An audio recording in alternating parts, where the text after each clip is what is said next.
to put yourself above me. I was into you, but I'm over it now. And I was trying to be nice, but nothing's getting through, so let me spell it out. A, B, C, D, E, F, you and your mom and your sister and your job and your Craigslist couch and the way your voice sounds. Fuck you and your friends that I'll never see again. Everybody but your dog, you can all fuck off. Na na na na na na na. A, B, C, D, E, F, na na na na na na na.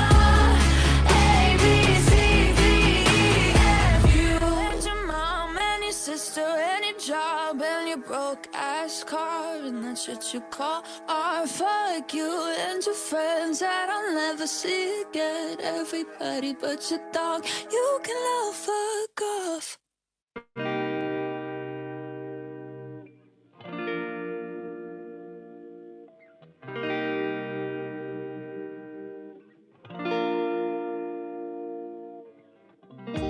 I just need someone in my life to give it structure, to handle all the selfish ways I'd spend my time without her.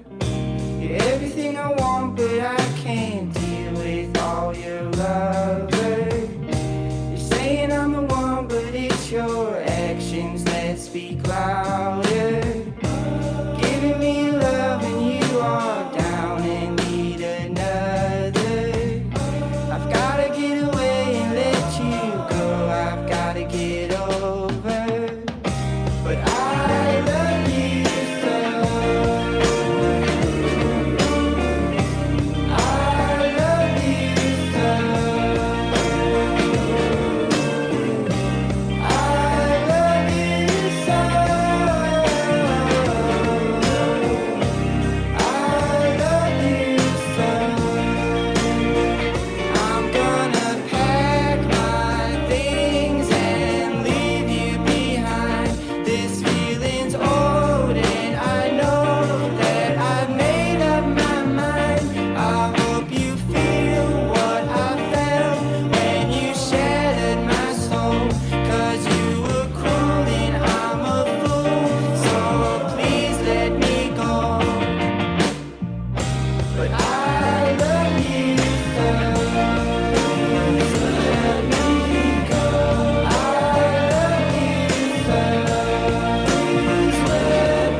Banyak yang nanya nih, cara apply kerja pakai Cari Bos.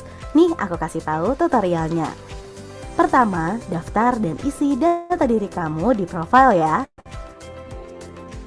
Kedua, isi juga pengalaman kerja, organisasi, dan bahasa yang kamu kuasai.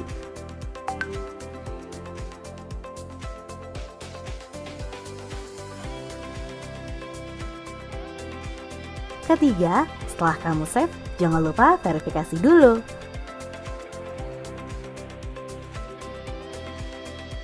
Setelah semua selesai, kamu siap untuk apply.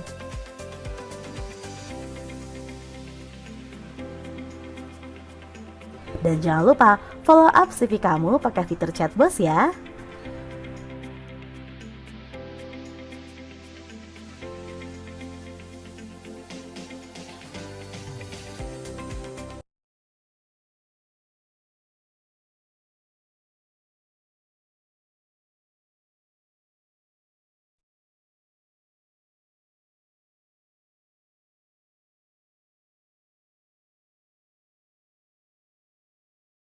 Oke, Assalamualaikum warahmatullahi wabarakatuh. Salam sejahtera bagi kita semua. Shalom, Om Swastiastu, Namo Buddhaya, dan salam kebajikan. Puji syukur kita panjatkan karena berkat rahmatnya kita masih diberikan kesehatan dan kesempatan untuk bisa bertatap muka secara online bersama-sama menimba ilmu di acara Cari Webinar. Jadi sebelumnya saya ingin menyapa kepada yang terhormat Kak Rizky Mulyantara, CEO dari DigiTicket, selaku narasumber kita pada malam hari ini. Dan juga yang terhormat ada Bapak Bagas Deka Kurdianto, selaku CEO dan founder dari Cari Bos. Dan tidak lupa seluruh peserta Cari Webinar yang luar biasa. Apa kabarnya nih teman-teman semua? Sebelumnya, perkenalkan, saya Jennifer selaku moderator yang akan memandu jalannya webinar kali ini. Acara ini merupakan acara kolaborasi PPI Tiongkok dan aplikasi Cari Bos. Cari Bos, cari kerja, cari bos aja. Cari Webinar ke-12 kali ini mengusung tema Handling Social Media Like a Boss. Dan sebelum sesi dimulai, saya akan terlebih dahulu membacakan peraturan webinar. Yang pertama, peserta diperkenankan untuk membuka web kamera dan menggunakan virtual background Zoom yang sudah disediakan. Peserta dimohon untuk tidak mengaktifkan fitur mikrofon saat kegiatan berlangsung. Selama sesi webinar, suara peserta akan otomatis di-mute oleh panitia supaya tidak mengganggu jalannya webinar. Peserta juga dimohon untuk menggunakan nama lengkap di dalam Zoom. Pada saat sesi tanya-jawab, peserta bisa langsung menuliskan pertanyaan di link yang sudah disediakan oleh panitia. Penanya terbaik akan mendapatkan hadiah spesial dari Cari Bos. Link presensi kehadiran akan dibagikan di kolom chat Zoom menjelang akhir webinar. Hanya peserta yang mengisi presensi lah yang berhak mendapatkan e-certificate. Jadi dimohon agar memperhatikan dengan seksama penulisan nama serta untuk menghindari salah pencantuman nama di e-certificate. Nah, selain itu, jangan lupa nih untuk teman-teman untuk buat Instastory yang menarik selama sesi webinar ini. Dan jangan lupa untuk tag @caribos dan @PPI Tiongkok untuk mendapatkan hadiah spesial dari Cari Bos. Adapun susunan acara pada malam hari ini adalah sebagai berikut. Setelah ini, kita akan bersama-sama menyanyikan lagu Indonesia Raya. Lalu akan ada sambutan dari CEO dan founder Cari Bos, Bapak Bagas Deka Kurdianto. Setelah itu, kita akan masuk ke acara utama, yaitu pemaparan materi oleh Kak Rizky Mulyantara. Dan tenang aja, bagi teman-teman yang ingin langsung bertanya pada Kak Rizky, nanti juga akan ada sesi Q&A. Teman-teman juga harus stay tune ya sampai akhir acara karena ada giveaway spesial dari Cari Bos. Seperti yang sudah saya mention sebelumnya, setelah ini kita akan bersama-sama menyanyikan lagu Indonesia Raya terlebih dahulu dengan sikap yang sempurna.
Selanjutnya, kita akan mendengarkan sambutan dari CEO dan founder Caribos. Kepada Bapak Bagas Deka Kurtianto, waktu dan tempat dipersilahkan. Baik. Kedengaran suara saya? Kedengaran. Jelas. Baik. Oke, selamat malam. Assalamualaikum warahmatullahi wabarakatuh. Om Swastiastu, Namo Buddhaya, Shalom, salam kebajikan. Yang saya hormati Bapak Rizky Mulyantara, CEO dari DigiTicket, dan juga moderator yang luar biasa, Jessica, dari PPI Tiongkok, dan juga teman-teman Perhimpunan Pelajar Indonesia Tiongkok yang saya hormati, dan tentunya peserta webinar yang hari ini yang sangat antusias dan luar biasa yang ingin mendapatkan ilmu di hari malam mingguan ini. Perkenalkan, nama saya Bagas Deka Kurtianto, CEO dari Caribos, dan hari ini senang sekali bisa kolaborasi dengan Perhimpunan Pelajar Indonesia Tiongkok, yang dimana tempat saya mulai berorganisasi dan menjadi aktivis di masa kuliah. Hari ini kita akan mendapatkan ilmu dari Mas Rizky selaku CEO DigiTicket mengenai handling social media like a boss. Nah, dengan adanya kata-kata boss ini, kita bisa kolaborasi dengan Caribos. Tadi mohon maaf, nama moderator Jennifer, bukan Jessica. Tadi ada salah info dari tim kami. Gitu. Kenapa kita bikin aplikasi bernama Caribos? Karena menurut saya, Indonesia ini adalah negara yang sangat luar biasa.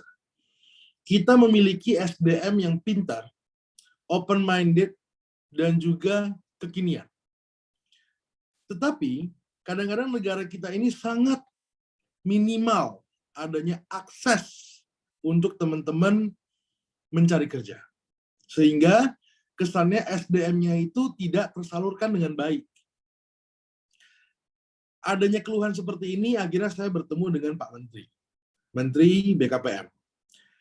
Saya sampaikan ke beliau. Kebetulan beliau adalah putra Papua yang sangat kita banggakan. Kenapa Indonesia ini sebesar ini, tapi kita hanya fokus di Pulau Jawa, Pak, SDM.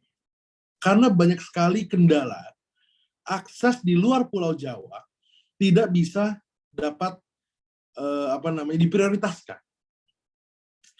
Sehingga kita bikin Caribos yang dimana teman-teman di luar Pulau Jawa ini bisa mencari kerja melalui aplikasi, nggak usah datang ke Jakarta, nggak usah datang ke Pulau Jawa, dari pulau masing-masing juga bisa melakukan pencarian kerja.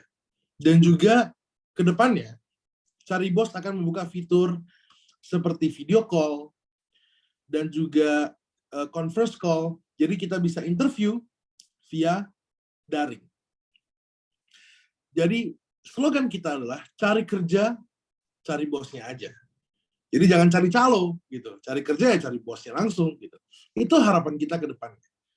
Caribos sedang prepare untuk Indonesia emas 5-10 tahun ke depan. Jadi kita berharap SDM kita 5-10 tahun ke depan itu sudah bisa jauh lebih mandiri dan juga bisa mendapatkan akses yang jauh lebih matang dibanding masa kini. Tentunya, mewujudkan itu tidak bisa dilakukan oleh kami sendiri. Maka dengan itu, di bulan Januari, Caribos dan Kementerian Investasi telah bekerja sama dan menjadi official partner. Sehingga, perusahaan-perusahaan yang terdaftar di BKPM akan kita bantu untuk menjadi klien dan menyalurkan teman-teman SDM untuk bekerja di sana. Jadi saya butuh juga doa dari teman-teman dan juga dukungan dari teman-teman. Semoga ke depannya kita bisa mendapatkan akses cari kerja yang sangat luar biasa, tidak kalah dengan negara-negara lain. Tentunya teman-teman PBI Tiongkok juga tahu di Tiongkok juga banyak sekali aplikasi seperti ini dan kita harus kejar mereka dan jauh lebih matang dan jauh lebih bagus dari mereka. Demikian ucapan dari terima kasih terakhir kepada PPI Tiongkok dan juga teman-teman yang sudah hadir di hari ini. Semoga kita mendapatkan ilmu yang luar biasa dan juga kita bisa mendapatkan masa depan yang luar biasa. Salam cari bos, cari kerja, cari bosnya aja. Salam dari kami dan tim. Semoga teman-teman mendapatkan ilmu yang banyak. Terima kasih. Oke, terima kasih Pak Bagastika atas sambutannya. Nah, bagi para peserta, khususnya para job seeker, bisa langsung mengunduh aplikasi Cari Bos di App Store maupun Play Store. Aplikasi yang mempermudah kalian untuk langsung mencari kerja dari bos pekerjaan yang kamu mau, serta ada tips-tips menarik seputar dunia pekerjaan lainnya. Cari bos, cari kerja, cari bos aja. Oke, seperti yang kita semua tahu, hari ini kita itu kedatangan narasumber yang luar biasa, yaitu CEO dari DigiTicket, yang juga merupakan praktisi digital marketing, Kak Rizky Mulyantara. Pastinya udah excited banget kan? Boleh dong send reaction-nya. Sekali lagi mengingatkan, selain webinar juga akan ada sesi Q&A. Jadi silahkan untuk peserta mempersiapkan pertanyaan dan nanti akan ada link pertanyaan di kolom chat. Jangan lupa untuk tulis nama serta email karena pertanyaan terbaik akan mendapatkan hadiah spesial dari Cari Bos. Nah, tanpa berlama-lama lagi, kepada Kak Rizky, waktu dan tempat dipersilahkan. Halo, selamat malam teman-teman semua. Selamat malam Kak Rizky. Terima kasih teman-teman PPI Tiongkok, Kak Jennifer dan kawan-kawan. Terima kasih juga teman-teman dari Cari Bos, ada Mas Bagas Deka, ini luar biasa.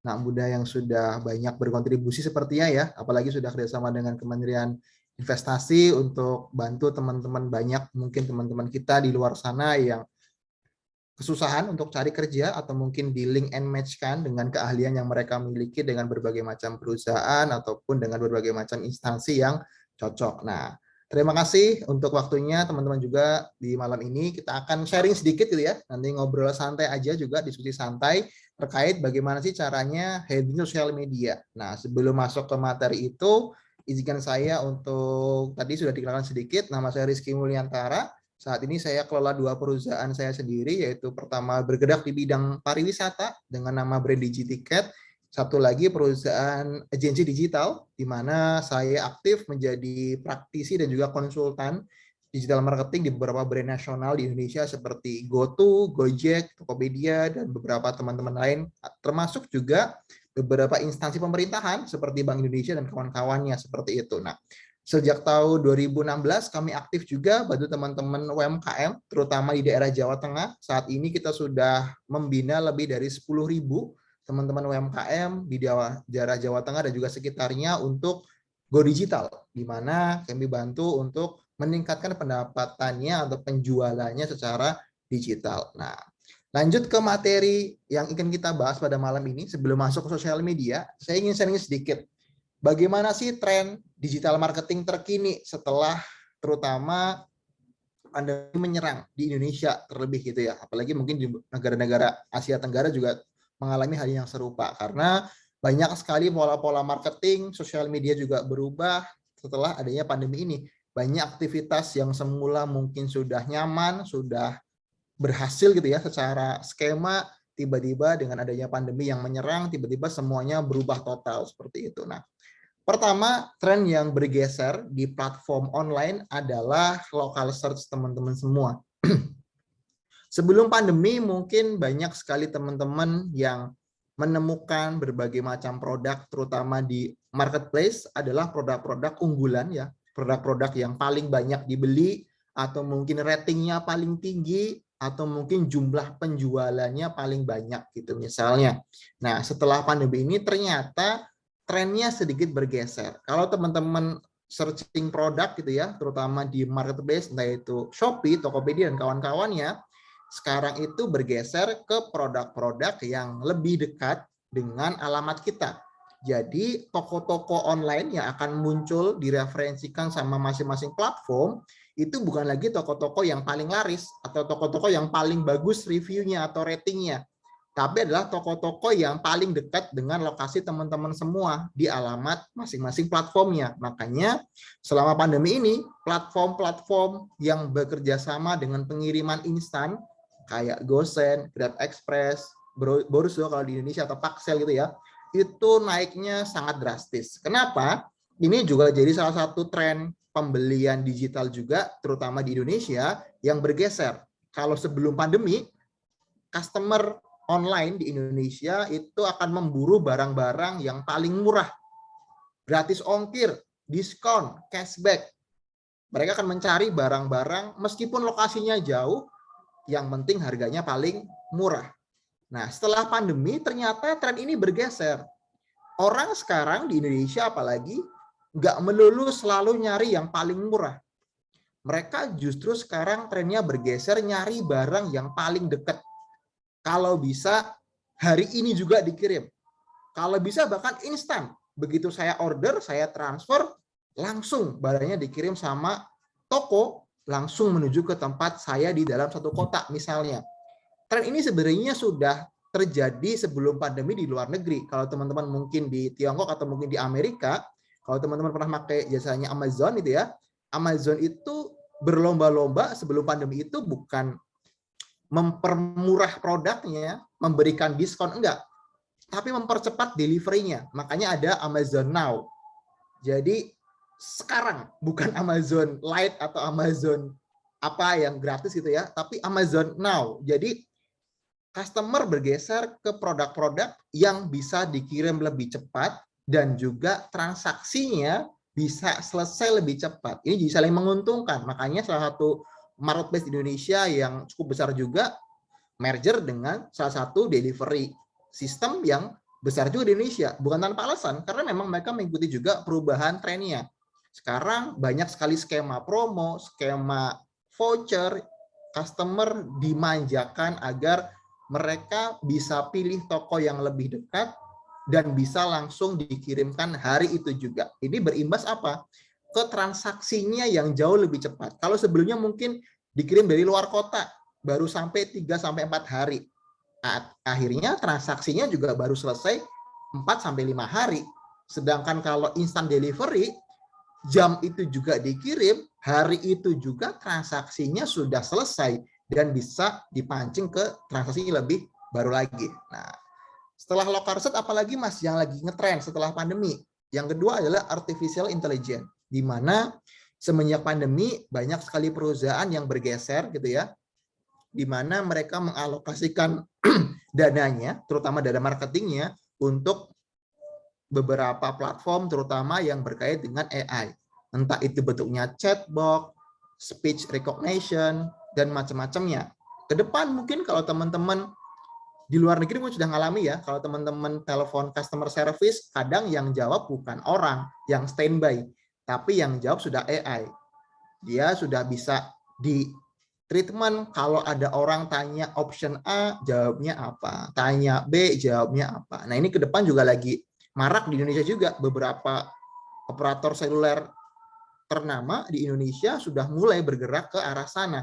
Di mana ke depan hal-hal yang sifatnya operasional ini juga akan mulai tergantikan dengan AI. Termasuk juga yang lagi ngetren akhir-akhir ini juga adalah visual search.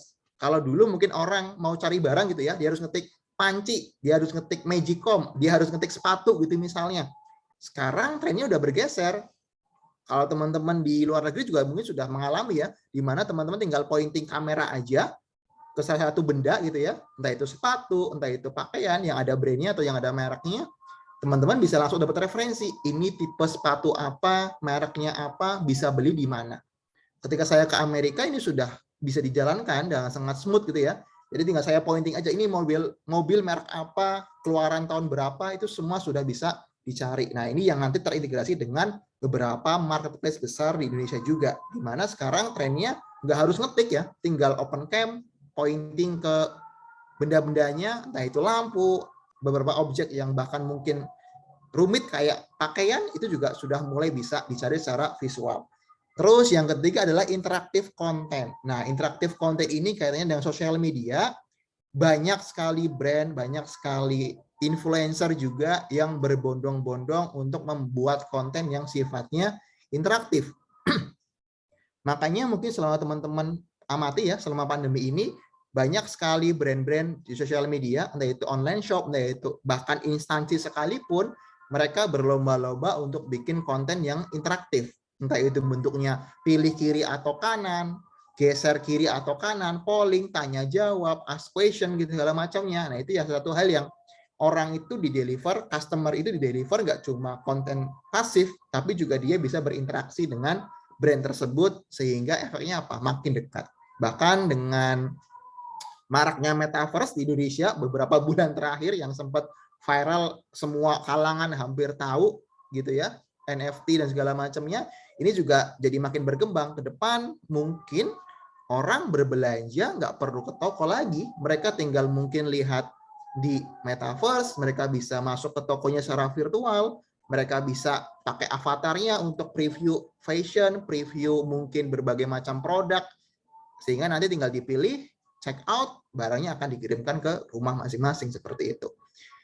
Terus yang selanjutnya adalah user generated content atau UGC. Nah, ini adalah beberapa tipe konten di sosial media yang lumayan berhasil juga di Indonesia di tahun ini. Di mana kalau sebelumnya mungkin brand-brand besar berlomba-lomba bikin giveaway gitu ya, atau berlomba-lomba bikin kuis atau bikin hadiah gitu ya, agar banyak interaksi yang muncul di sosial media mereka.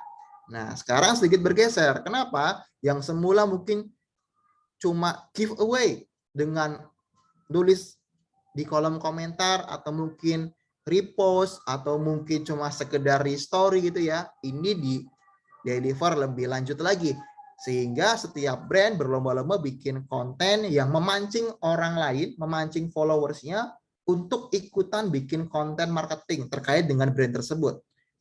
Makanya challenge gitu ya, challenge apa, challenge A, B, C, D itu makin marak selama pandemi ini, di mana kelebihannya apa? Kelebihannya daripada brand tersebut hanya memberikan konten template yang hanya sekedar di repost atau di story, tapi brand tersebut memperkaya tipe kontennya. Dan juga tipe konten yang semakin beragam ini juga berimbas pada jangkauan awareness brand yang jauh lebih tinggi. Makanya banyak juga brand yang berlomba-lomba bikin konten seperti ini di sosial media. Pancing orang agar bikin challenge apa, biar dia bikin konten sesuai dengan tone challenge yang kita tentukan. Nah, insight-nya di Indonesia lebih mudah diikuti, lebih banyak peminatnya kalau challenge tersebut magnetnya atau hadiahnya berupa produk, bukan uang tunai. Let's say teman-teman punya budget 10 juta. Ketika teman-teman handle brand, akan jauh lebih optimal kalau budget 10 juta itu dibelikan dalam bentuk produk. Contohnya apa nih? Oh, kalau targetnya mungkin laki-laki, beli aja PS5. Kalau targetnya perempuan, beli apa coba? Misalnya skincare atau mungkin kosmetik atau mungkin beberapa brand yang mungkin agak pricey gitu ya, yang mungkin jadi ini adalah produk yang saya idolakan. Sejak dulu pengen beli tapi belum sampai gitu misalnya.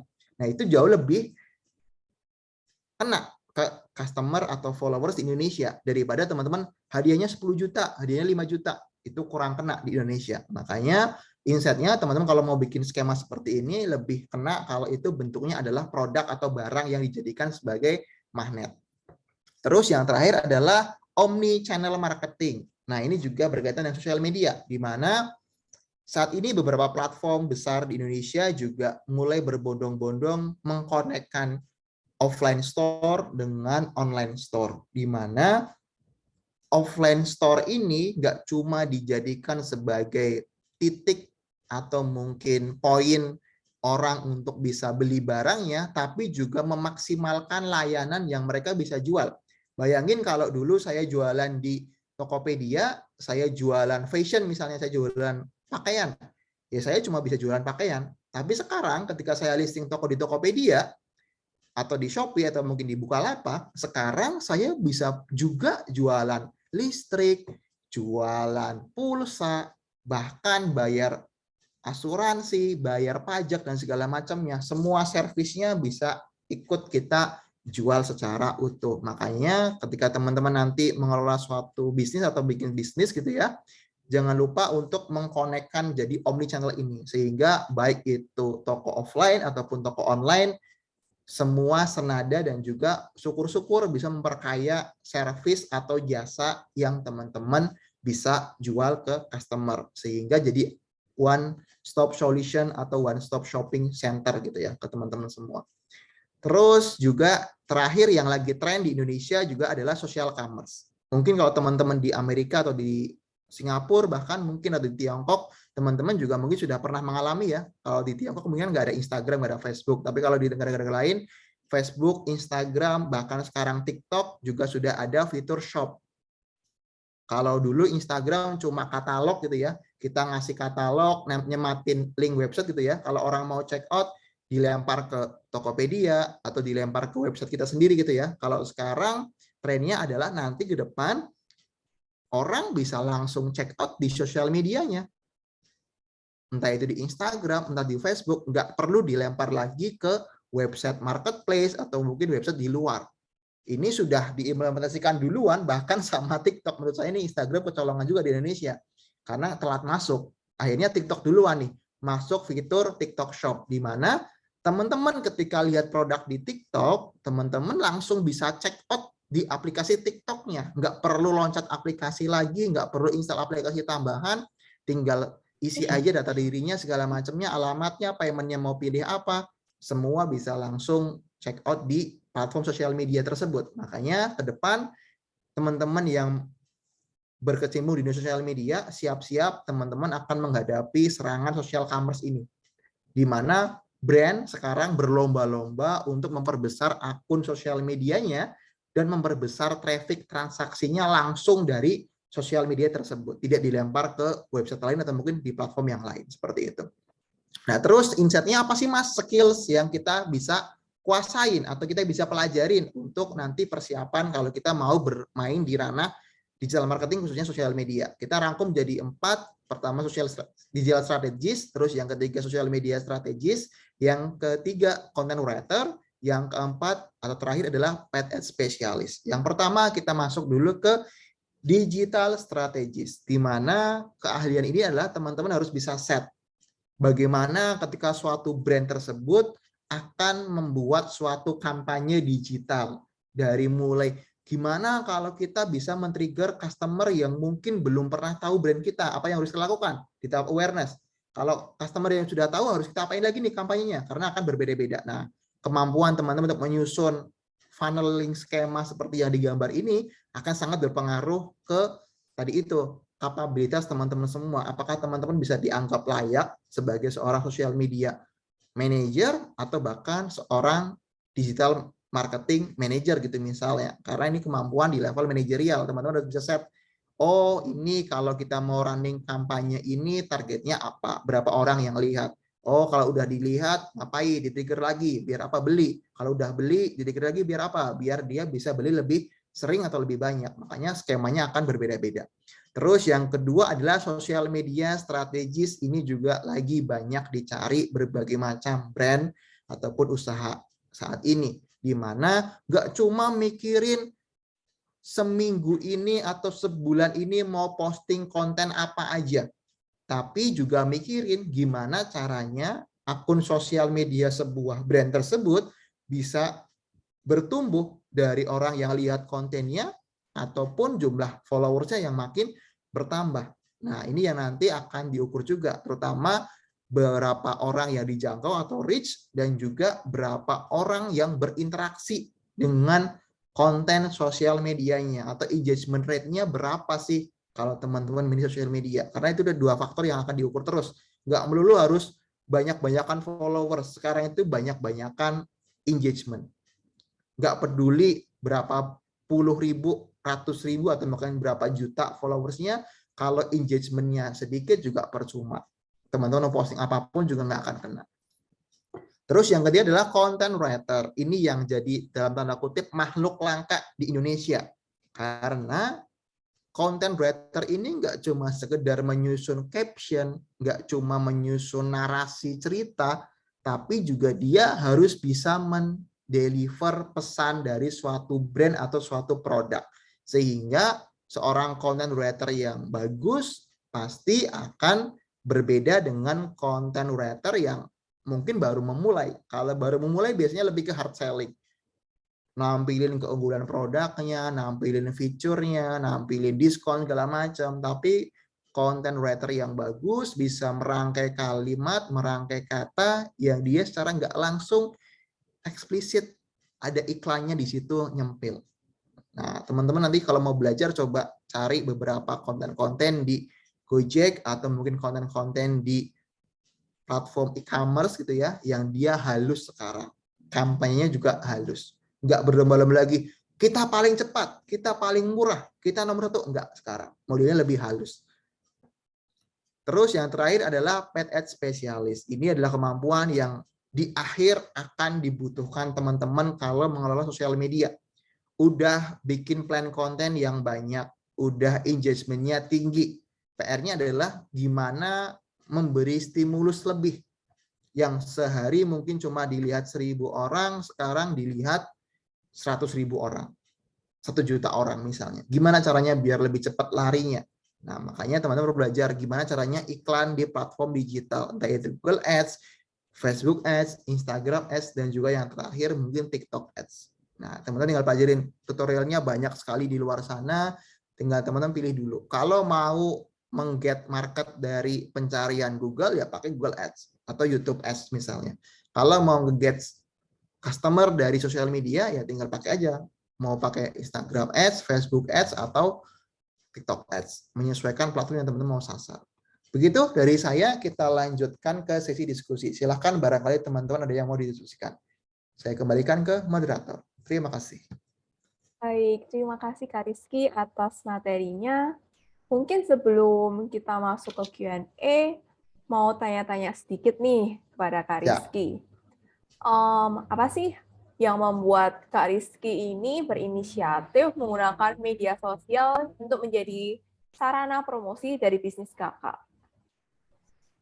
Ya, pertama karena ini paling mudah dan juga paling murah ya, paling efisien. Karena kita bisa bikin sosial media cuma 5 menit akunnya, ketika create, kita bisa bebas berekspresi, mau bikin konten apapun, mau foto, video, slideshow, bahkan sekarang mau live shopping juga bisa.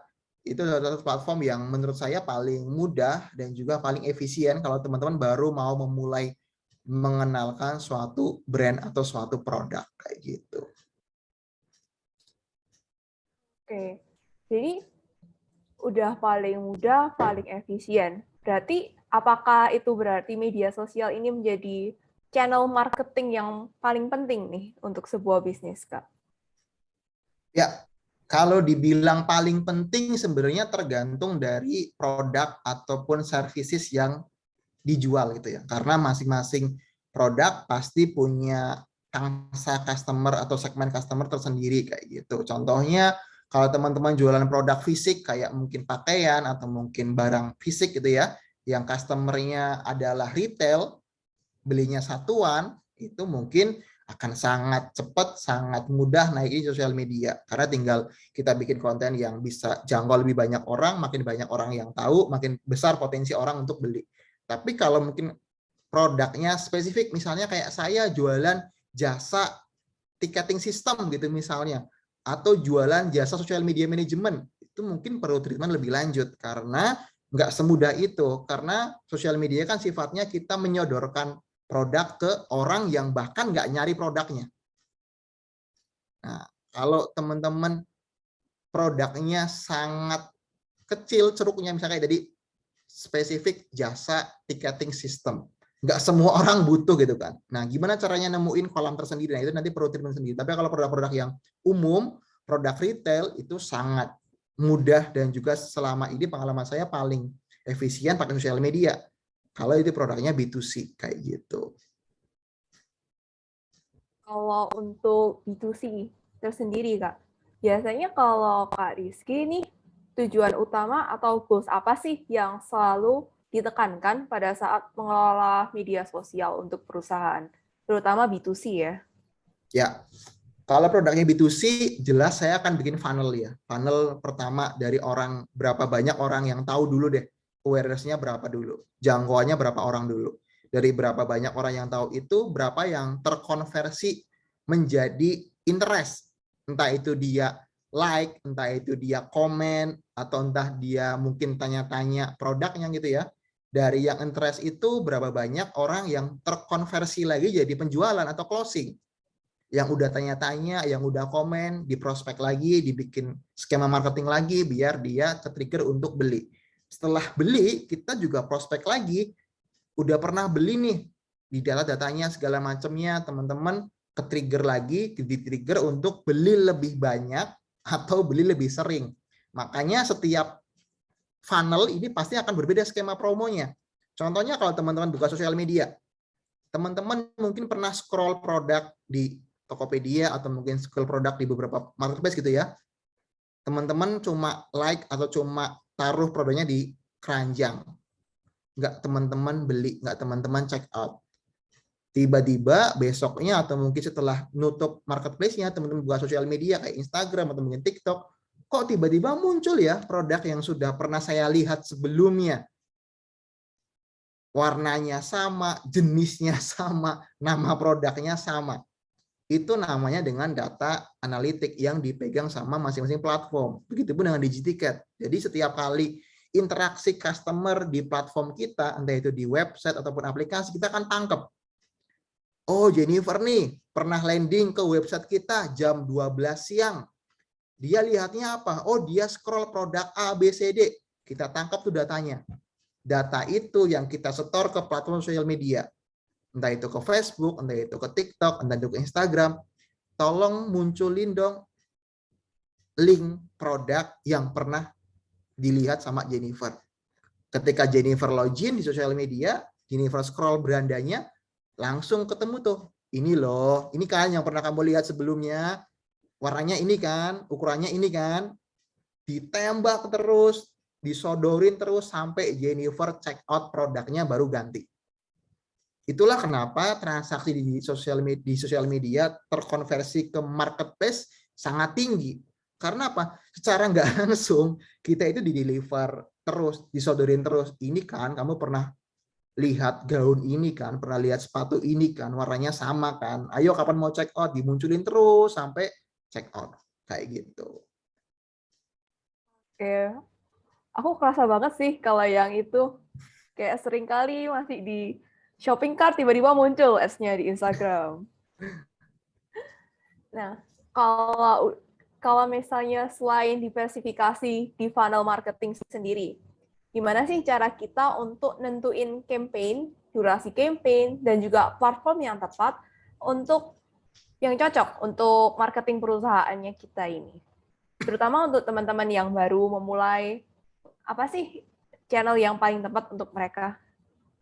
Ya, terkait durasi ataupun timeline sebenarnya tergantung dari produk yang teman-teman jual apa. Let's say teman-teman jual produk makanan yang tiap hari orang bisa beli misalnya. Pasti akan berbeda dengan timeline produk fashion atau pakaian. Seberapa sering sih teman-teman beli pakaian dalam sebulan misalnya? Oh, lumrahnya orang itu beli pakaian katakanlah 1 kali atau 2 kali dalam sebulan. Ya udah berarti timeline-nya dibagi itu aja. Oh, kalau pakaian berarti timeline-nya paling enggak kita prospek sampai closing itu maksimal 2 minggu gitu misalnya. Nah, tinggal teman-teman bikin tuh timeline kampanyenya. Mau berapa lama step-nya dari mulai step awareness, interest, attract, sampai closing. Nah, itu tinggal teman-teman pecah aja tuh berapa lama waktu yang dibutuhkan. Nah, kalau produknya lebih cepat ya di makanan. Sehari orang bisa beli sekali. Ya, teman-teman bikin timeline. Gimana caranya ketika customer lihat, dia bisa langsung memutuskan untuk beli atau check out dalam waktu yang mungkin singkat. Entah itu 5 menit, atau entah itu 3 menit. Makanya iklannya makanan sama iklannya produk pakaian, produk yang lain itu juga pasti akan berbeda. Iklannya makanan, F&B, makanan minum pasti akan ke-trigger biar kita langsung ngiler, langsung bergerak tangannya untuk order. Entah itu GoFood, Shopee Food, segala macamnya. Makanya harus lebih cepat ininya. Tergantung produknya yang masing-masing apa. Tinggal dibagi aja timeline-nya. Kalau tentang kontennya itu gimana nih, Kak? Selain kita ngikutin timeline, mungkin kadang kan kalau bisnis-bisnis yang baru seringkali tuh ngikutin brand leader. Mereka cara campaign-nya gimana? Nah, apakah itu teknik yang tepat? Ya, ini jadi pisau bermata dua kadang ya. Jadi kita pengen ikut tren biar kita nggak ketinggalan tren, tapi kadang ketika kita nggak cepet buat ngikutin trennya, jatuhnya kayak basi. Nah, ini mah konten kemarin, ngapain diposting hari ini gitu kan ya. Tinggal seberapa cepat teman-teman pace-nya. Kalau teman-teman pace-nya bisa cepat, ikutin tren. Misalnya teman-teman tahu nih, pagi ini ada tren A. Paling enggak, let's say katakanlah setelah 1 jam atau 2 jam, konten teman-teman juga ikut naik dengan tren tersebut. Jangan kelamaan. Biar teman-teman juga jadi salah satu brand, salah satu akun yang ikut hype trennya. Tapi kalau teman-teman produksi kontennya sampai 3 jam, sampai 5 jam, atau bahkan sehari, ya nggak usah ngikutin tren. Percuma teman-teman nanti nggak akan sampai pace-nya. Kalau teman-teman produksi kontennya lama, ya teman-teman bikin konten spesifik aja sesuai dengan market segmennya teman-teman semua. Kalau teman-teman marketnya wanita, ya udah konsisten bikin konten yang terkait dengan wanita.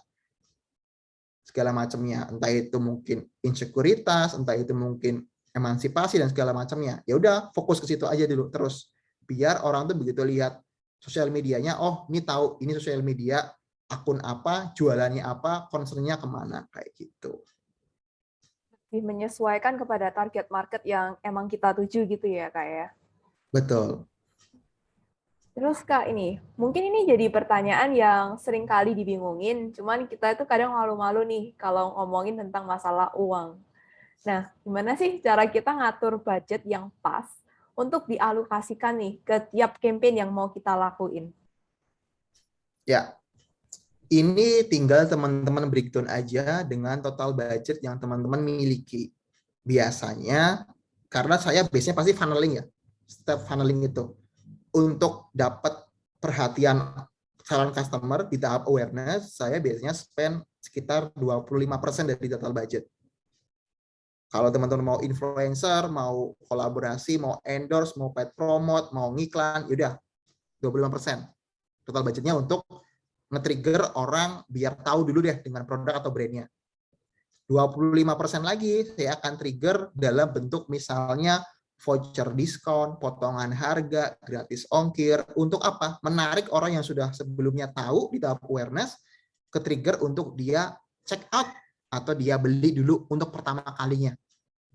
Nah, sisa 50%-nya itu biasanya digunakan justru untuk men-trigger customer yang sebelumnya udah pernah beli untuk beli lebih sering atau beli lebih banyak.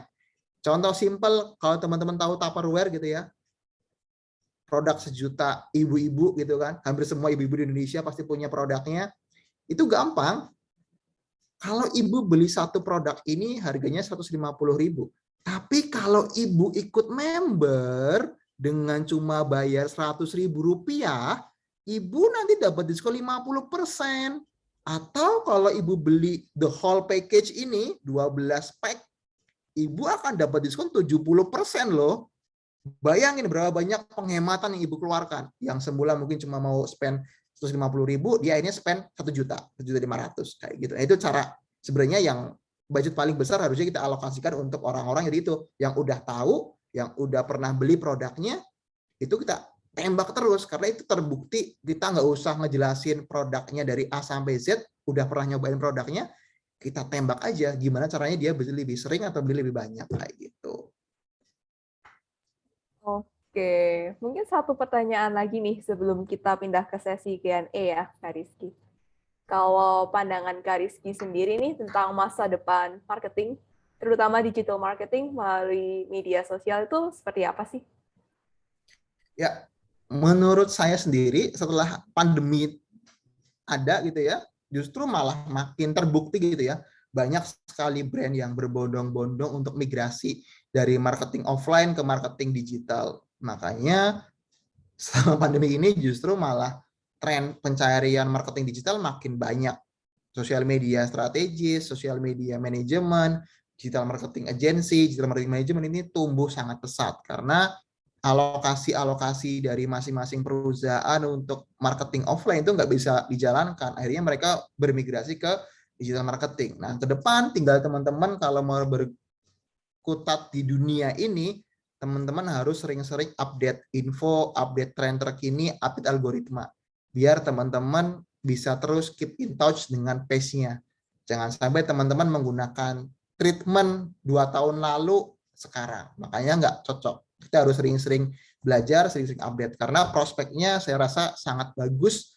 Ke depan makin banyak perusahaan yang butuh, atau bahkan teman-teman kalau mau bikin brand sendiri, bikin usaha sendiri, juga sangat potensial teman-teman pelajarin ilmu ini. Kayak gitu.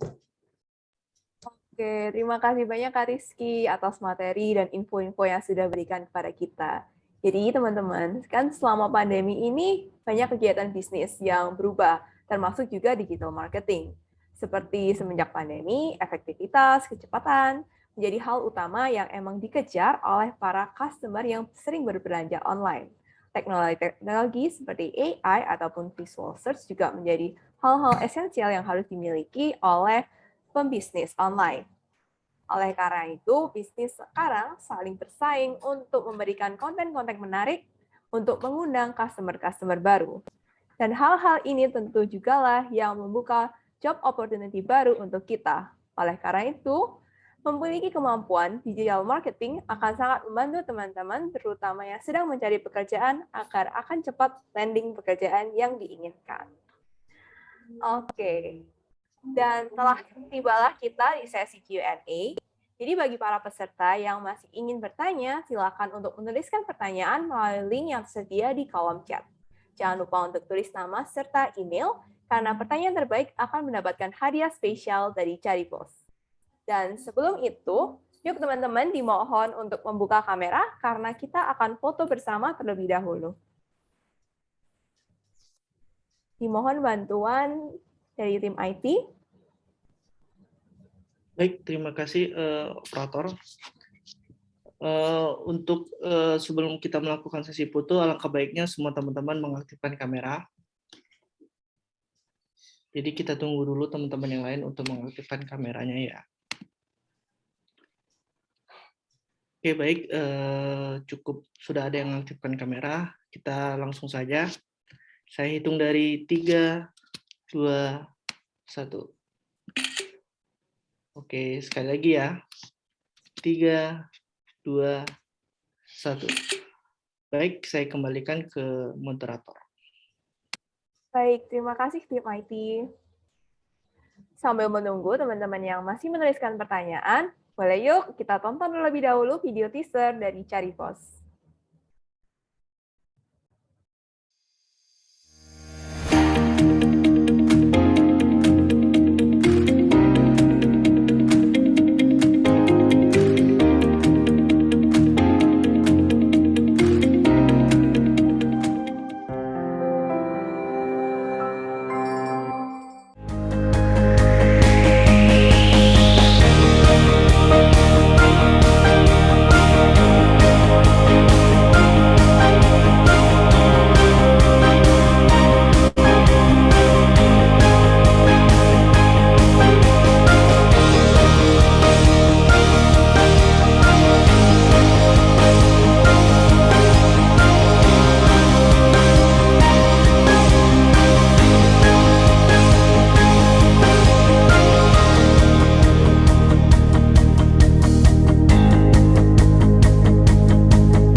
Banyak yang nanya nih, cara apply kerja pakai Caribos.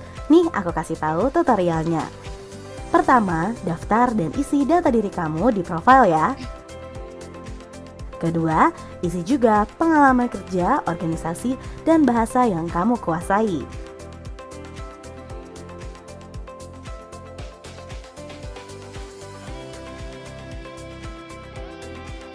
Ketiga, setelah kamu save, jangan lupa verifikasi dulu.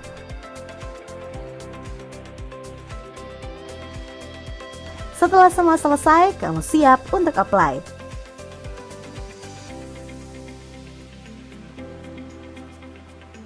Dan jangan lupa follow up CV kamu pakai fitur chat bos ya.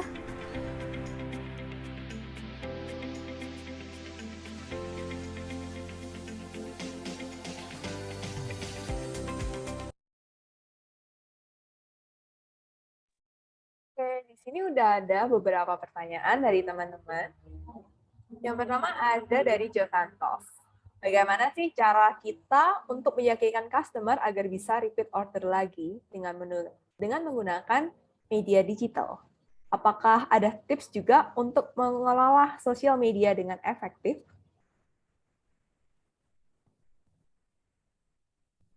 Mungkin boleh di-unmute dulu, Kak Rizky. Sip, untuk memancing orang repeat order atau customer repeat order sebenarnya bahasanya simple ya. Tinggal kita yakin nggak dengan produk yang kita tawarin itu produk yang bagus atau membuat orang mau repeat order lagi atau enggak. Karena tadi itu kita harus ukur timeline-nya. Produk itu produk yang seperti apa, seberapa sering dia bisa beli. Contohnya kayak produk makanan sama produk fashion aja udah beda nih segmennya. Teman-teman jualan produk fashion, di mana ritme seseorang untuk beli produk fashion, entah itu pakaian, sepatu, atau mungkin aksesoris, paling sebulan sekali atau 2 kali.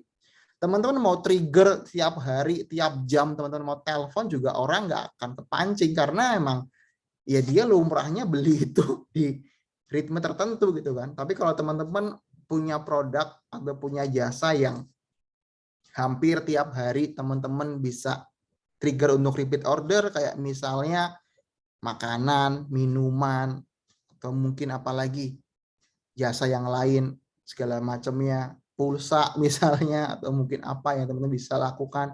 Kayak kita teman-teman bikin jasa potong rambut atau mungkin jasa hair treatment, ya satu kemasan teman-teman akan habis dalam berapa lama gitu kan.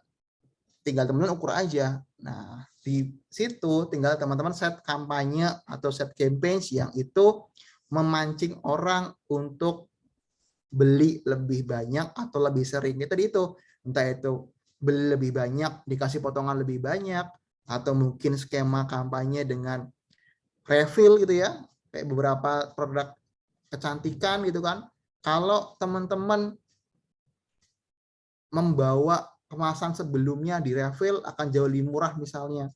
Atau teman-teman cukup menukarkan kemasan sebelumnya dengan kemasan refill akan jauh lebih murah atau jauh lebih banyak dapatnya segala macamnya. Itulah hal-hal yang mungkin kalau teman-teman punya member gitu misalnya Tupperware, kalau punya member akan punya postingan lebih banyak atau akan punya penawaran khusus untuk member segala macamnya. Itulah beberapa rangkaian-rangkaian yang teman-teman bisa pelajari. Nah, terkait dengan sosial media konten, ya tinggal teman-teman sesuaikan aja dari itu. Ada konten yang targetnya untuk orang yang belum tahu produknya. Ada konten yang targetnya adalah untuk orang yang sudah tahu, dipancing untuk segera transaksi, segera nyobain pertama kali. Ada konten begitu, men-trigger yang sudah pernah beli untuk beli lebih sering, beli lebih banyak. Jadi nggak melulu kontennya edukatif terus. Sering-sering aja, sesuai dengan segmen yang teman-teman mau sasar kayak gitu. Semoga bisa menjawab. Oke, semoga menjawab ya Kak Jo Santos. Lalu ada pertanyaan dari Kayu. Apakah kita bisa untuk membuat algoritma sendiri di sosial media, misalnya TikTok? Ya, sayangnya nggak bisa. Teman-teman, ketika TikTok booming pertama kali di Asia Tenggara tahun 2018 atau 2019 gitu ya, isinya kan konten-konten joget-joget, konten hiburan gitu ya. Ternyata semakin ke sini kontennya makin variatif. Dulu mungkin sebelum tahun 2020 kita bikin konten video asal musiknya trending, asal challenge-nya trending, kita bisa FYP dengan mudah gitu misalnya. Nah, tapi sekarang hampir semua platform sosial media algoritmanya didesain biar sebanyak mungkin orang yang punya kesempatan untuk naik. Makanya pasti digilir. Nah, makanya kuncinya adalah konsisten. Kenapa? Kita nggak mungkin ada di atas terus. Kita nggak mungkin FYP terus. Makanya kita harus bikin konten yang konsisten. Biar apa? Biar pas kita dapat giliran untuk dinaikin sama platformnya, kita pas lagi bikin konten. Makanya kalau teman-teman pelajarin, entah itu influencer, entah itu media, segala macamnya, pasti trennya naik turun. Nggak mungkin trennya konsisten naik terus, itu nggak mungkin. Karena tadi itu algoritmanya memang didesain agar sebanyak mungkin user yang merasakan jadi user yang optimal atau user yang diangkat. Karena Instagram, TikTok, dan kawan-kawannya, YouTube bahkan juga punya kepentingan biar orang itu ke-trigger bikin konten terus, memperkaya library kontennya, memperbanyak peluang orang untuk menghabiskan waktu di platformnya masing-masing kayak gitu. Semoga bisa menjawab. Oke. Lalu ada next question dari Kak Jasa Arifana. Bagaimana nih caranya untuk mengukur keberhasilan pemasaran dalam sosial media? Ya, tergantung target yang teman-teman set mau seperti apa. Kalau bisnis pasti ukuran akhirnya adalah closing atau pertumbuhan penjualan. Nah, sebelum sampai ke penjualan, kan teman-teman bisa tarik itu sebelumnya. Berapa yang komen, berapa yang tanya-tanya harga, berapa yang interest itu kan. Sebelum itu lagi, teman-teman tarik ke belakang lagi. Berapa orang yang lihat kontennya, berapa yang dijangkau. Nah, ini kan tinggal pasti akan jadi funnel. Makanya kuncinya itu funnel. Kalau teman-teman mau praktek, nggak harus pakai data yang ngejelimet, tapi harus pakai data. Karena semua diukur by data. Nggak ada kayaknya, nggak ada sepertinya. Ya, semua akan tersaji kalau digital pasti dalam bentuk data. Berapa yang dijangkau sekian orang, berapa yang interest sekian orang, berapa yang closing sekian orang. Tinggal teman-teman set aja berapa budgetnya, berapa skemanya. Endingnya pasti kalau bisnis ya paling clear bagi pengusaha atau bagi owner ya berapa banyak pertumbuhan penjualannya. Setelah saya hire Rizky dengan sekian belas juta misalnya atau sekian juta yang saya keluarkan per bulan, berapa banyak pertumbuhan produknya, berapa banyak pertumbuhan jualannya, worth it nggak untuk saya keluarin cost-nya, kayak gitu. Itu simple sih, biar teman-teman bisa pahami aja. Oke. Lalu nih, apakah Kak Rizky memiliki strategi khusus yang selalu dijalankan agar selalu sukses dalam melakukan marketing campaign di media sosial? Ya, seperti yang saya bilang sebelumnya, kita hampir nggak bisa setiap kampanye itu sukses. Karena pasti poinnya naik turun. Tinggal kita turunnya itu bisa di dalam artian wajar atau enggak. Kalau turunnya cuma 5%, 10% wajar. Tapi kalau turunnya sampai 50% ya berarti itu kampanyenya yang buruk aja atau kampanyenya yang anyep aja. Makanya asal turunnya itu enggak sampai lebih dari 10% sih masih wajar. Karena itu nilai batas kewajaran yang memang lumrah, hampir semua kampanye pasti akan mengalaminya. Tinggal kita ukur aja. Makanya kuncinya yang kedua adalah konsisten. Kalau teman-teman punya stok konten banyak, teman-teman tabung. Biar rutin. Paling nggak sehari sekali aja deh konten. Rutin selama 30 hari. Nanti teman-teman akan dapat impact-nya. Ketahuan mana konten yang naik, mana konten yang turun. Tinggal teman-teman pilih filter. Oh, ternyata dari sekian rangkaian konten kampanye saya, yang paling banyak diminati sama follower saya itu adalah konten yang A, B. Ya, tinggal teman-teman bulan berikutnya, teman-teman perbanyakin tuh duplikasi konten yang tipenya kayak gitu. Begitu, semoga bisa menjawab. Oke, baik. Terima kasih banyak atas antusiasme teman-teman semua. Jadi untuk semua pertanyaan yang sudah dibacakan berhak untuk mendapatkan hadiah 100 koin Cari Bos. Teman-teman yang beruntung nanti akan dihubungi oleh panitia. Nah, semua pertanyaan sudah dijawab oleh Kak Rizky dengan sangat detail. Sekali lagi terima kasih Kak Rizky atas ilmu dan wawasan yang sudah dibagikan kepada kita semua. Dan tentu saja banyak sekali hal-hal baru yang kita dapatkan dari webinar kali ini. Dan sebelum kita mengakhiri sesi Q&A, Kak Rizky dipersilakan untuk menyampaikan closing statement bagi para peserta yang sudah hadir di webinar kali ini. Ya, Terima kasih teman-teman semua sudah meluangkan waktunya malam hari ini. Semoga sedikit sharing di malam ini bermanfaat buat teman-teman semua. Teman-teman yang mungkin masih muda-muda berminat atau tertarik untuk terjun ke dunia digital marketing, teman-teman ada di jalur yang tepat, teman-teman punya peluang yang sangat besar, terutama di Asia Pasifik gitu ya. Terakhir saya dikontak sama TikTok untuk jadi regional manajernya di Indonesia. Ini peluangnya sangat besar. Teman-teman masih punya banyak peluang, teman-teman nggak harus punya grade A sampai Z atau mungkin IPK atau mungkin grade nilai tertentu, teman-teman tinggal perbanyak portofolio aja. Kuncinya di portofolio. Teman-teman harus sering konten, teman-teman harus sering praktek apa yang teman-teman udah kerjakan, itu yang akan jadi tolak ukur. Teman-teman dihargai berapa, teman-teman capable atau enggak. Terus semangat, tetap belajar di sosial media ataupun digital marketing, nggak ada waktu yang telat untuk belajar. Teman-teman kalau mau rajin, mau banyak belajar, pasti teman-teman bisa ngikutin atau bahkan mungkin lebih jago daripada saya. Begitu dari saya, teman-teman, semoga bermanfaat. Terima kasih. Semoga teman-teman sukses terus ke depannya. Terima kasih. Terima kasih Kak Rizky. Nah, seru sekali nggak sih teman-teman webinar kali ini? Kita jadi banyak ngerti lebih dalam mengenai social media dan juga digital marketing. Next time jangan lupa untuk mampir lagi ya Kak Rizky. Siap, santai. Sekali lagi, saya mewakili panitia yang bertugas ingin mengucapkan terima kasih kepada narasumber kita pada hari ini, Kak Rizky Mulyantara, atas sesi yang sangat menarik dan tentunya insightful. Nah, teman-teman, jangan buru-buru untuk lift terlebih dahulu, karena kita akan memutar round wheel untuk mengundi siapa dari peserta yang beruntung untuk mendapatkan voucher fitur VIP dari Caribos.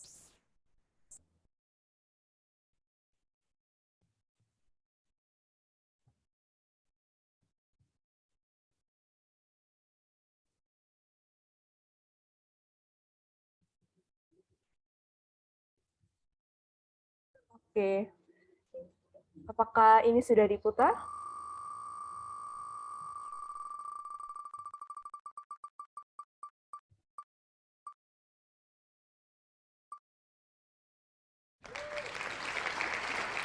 Selamat kepada Kak Joko Santoso, nanti akan dihubungi oleh panitia untuk mendapatkan hadiah.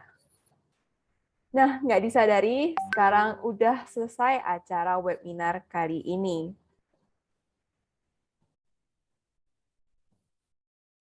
Oh, maaf, barusan saya dikonfirmasi oleh panitia, mungkin akan diputar kembali 4 kali lagi.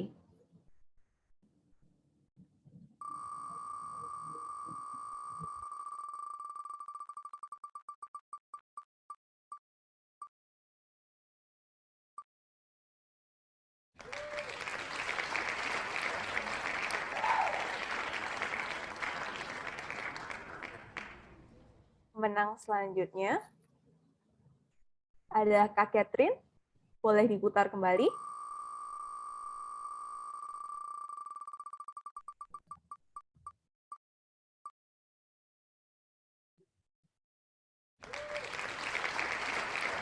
Ada Kak Graciela.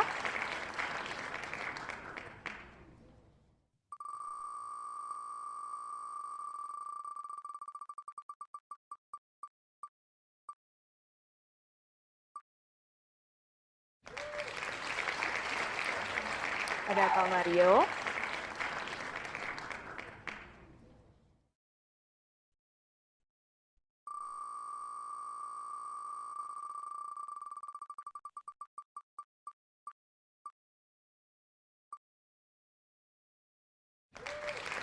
Dan yang terakhir ada Kak Michael.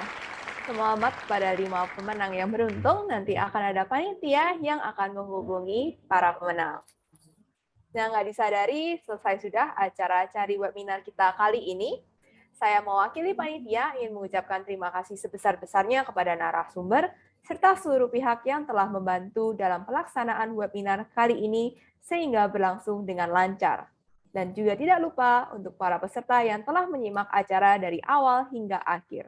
Semoga banyak ilmu yang didapatkan dan dapat diaplikasikan di bisnis teman-teman semua.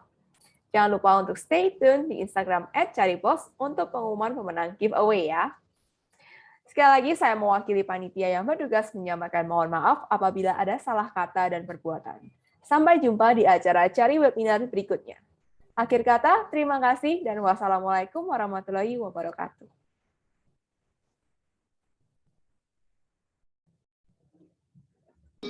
Don't wanna talk, I need a moment before I go. It's nothing personal, I draw the blinds. They don't need to see me